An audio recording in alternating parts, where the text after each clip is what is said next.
Hey guys, welcome back to my channel, and today we have a very special. That's what Victor does on his YouTube channel, Victor Garcia. You can subscribe to him here. Today is my really good friend and my snowboard buddy, Dave Duncan. We've been going snowboarding anytime it snows. We get up at 5 and we're out the door. I've been learning so much about him. He's the Alva team manager. He beat Mark Gonzalez in a skate contest. Obviously, he was pro for Alva. He announced X Games like the Vans Park Series. He's done so much stuff. He's 6 years old and he's way better than me on a skateboard and a snowboard. So I'm just gonna let him talk. Let's get me off of here. Did you start surfing or skating first? I started skateboarding first on steel wheels and clay wheels like 7, 8, 9, 10, 11. You know, we used to ride to school. We had these rolling hills in San Diego. We skate to school in like 71, 72, and then Urethane came out after that. Kind of like the Dogtown movie. Once Urethane came, the pools and ditches. By the time I was 14, I started surfing, just learning around Bolsa Chica or whatever, and then eventually surfed a lot in San Diego as a high school and on through my 20s, 30s. What were your sponsors like? Who did you get sponsored for first? And In the 70s, I was sponsored by a company called Pro-Am. They had a tryout in Spring Valley, and they would take us every Wednesday in a van, like 10 kids from San Diego, and go up and skate Skatopia. And I think the company was somewhere there, so we get boards, wheels, trucks, jerseys, all this crazy 70s style shit. And then in the 80s, it was Uncle Wiggily first, and then Independent started getting flowed, and then eventually Alva in like 83, 84. How did you get on Alva? Just from being at this contest? This is a little bit of a story. So Hosoi was one of my good friends. His dad would bring him down to Del Mar to train for the contest when he was 15, and I'd pick him up and take him to underage nightclubs. We used to go to skate ramps, pools, backyard stuff. This is in like 83, and he had a fish shape that he developed with Alva, and I was riding for Uncle Wiggily, but I thought it would be bad to have Uncle Wiggily make me a fish shape. It was a big tail, and I was a big guy with big feet, so I really liked that. Before that, all the shapes, if you look, were 10 by 30. They were all the same. So I kind of trimmed out some of the fat on that board, and it was an epic board. So I went and bought one at Del Mar, just like, dude, I love that board. So I bought an Alva board, and then I was in Venice one time doing some castle contest thing. And Tony Alva was there, and he saw me on the board. He goes, hey, how do you like your board? I go, I love it, but I need more. So they started giving me free boards because I was doing a lot of contests. And then eventually I became team manager. So that was a good time, the Alva days. Around 84 it started. How do you go from being sponsored to them to being team manager? Well, because I turned pro right on 87, they moved the factory from Santa Monica down to San Juan Capistrano in 87, and that's right, my board came out, and they needed some. We were growing so fast, had such a big team that they needed somebody to send out packages, talk to the shops about organizing demos, and travel around with the guys. It was awesome. It was the best job ever. Team manager Alva was great. We just raged around, had a blast. How big was the team?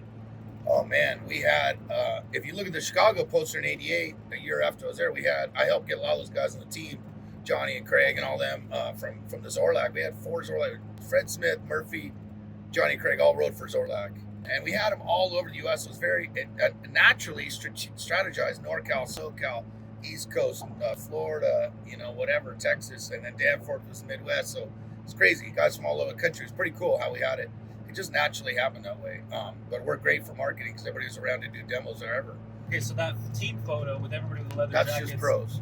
Those are all legit pros that have pro models. And you're telling me you didn't buy the leather jackets?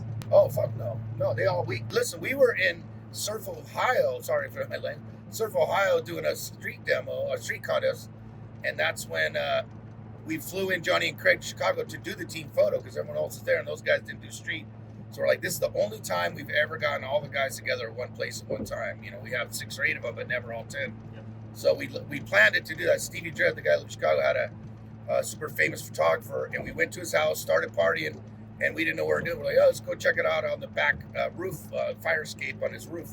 And so it was all super natural. It was cold and stuff, really super cold in Chicago. Everybody just showed up with their gear for cold weather gear. It was like in February in Chicago. So yeah, everybody just showed up. None of that was planned. That was not even the beers. Nobody took the beers out of the phone. We're just drinking beers. So that was the first time anybody had beers in like a skateboard ad. If you look, there's a bunch of Budweisers in that photo, and we were like, oh, the owner might get pissed, but this is who we are. Like, we're just drinking beer, having a good time. So some people try to keep them on the down low or whatever, hide them behind people's heads or whatever. But I don't know. We got a great photo out of it.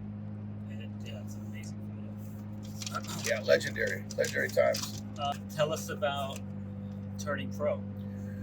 So I went to Brazil in '85. Tony Alva was going, so I tagged on that trip. Then I went to Hawaii with Hosoi, and then Mofo and Gator invited me on this trip for Thrasher to Europe in '87. So all those things I did, I was starting to get photos in Thrasher and Transworld and traveling a lot that I helped pay like half of the trips. Maybe Alva would pay, half I pay, and just getting a lot of exposure.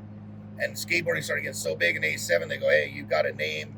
If you put a name on a board, we're gonna sell more boards. So they're like, hey, we're going to turn you pro. And I'm like, all right. And I was doing a lot of amateur contests at the time. I was like the top of the amateurs for Castle because like Garcia already turned pro, Stedham turned pro, Eric Nash, all the guys I used to compete with.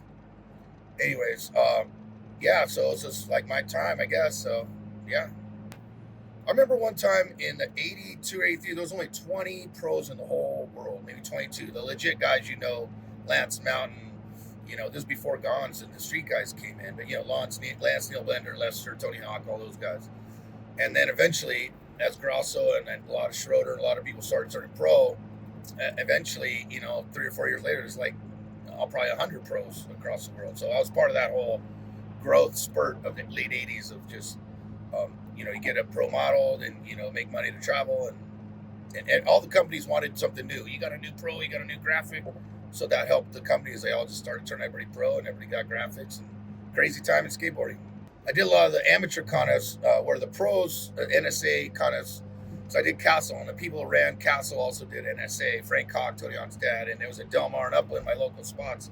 So I loved doing the bank slalom and the full pipe and the cross country, and we even did freestyle too in the pools, whatever. It was kind of all around skating, and I was pretty good all around at all that stuff. So just competing as I am, and once you've done that, then you're like, okay, people know who you are, you know all the pros, and you feel comfortable that you're ready. You're at the level to turn pro, And everybody had different styles, so I felt like I was more of a concrete pool guy. I did ride a lot of vert ramps, but nobody was going to catch those top guys, Chris Miller was one of them. Yeah, a lot of rippers back then. Did you skate any Pal Peralta boards? I did ride some Pal Peralta boards. I've got photos that Grant Britton took of me. Stedham used to ride for Pal, so he gave me some of his hand-me-downs. I have a Raybone Skull and Sword board. I'm learning backside bonelesses on and frontside airs, whatever. And I got photo inverts. Grant Britton photos of me at Del Mar on that board. So yeah, thanks, Paul. Who's your favorite skater? Who's my favorite skater? That's an impossible Steve question. Olsen. Because there's so many amazing skateboarders. I mean, You can go through the years or just pick one. oh no. That's insane, no? It's a hard question. It's not even. I wouldn't even.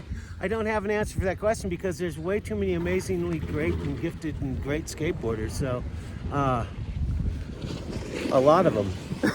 I'm not going to do it. I can't do it because I like so many different skateboarders. There's so many different types. Okay. You know what I mean? Like I could sit here and name off guys that I like, but might leave out someone, and I don't want to do that. Fair enough. All right, I like that answer. Yeah. Han, what's for dinner? Ooh, this looks awesome.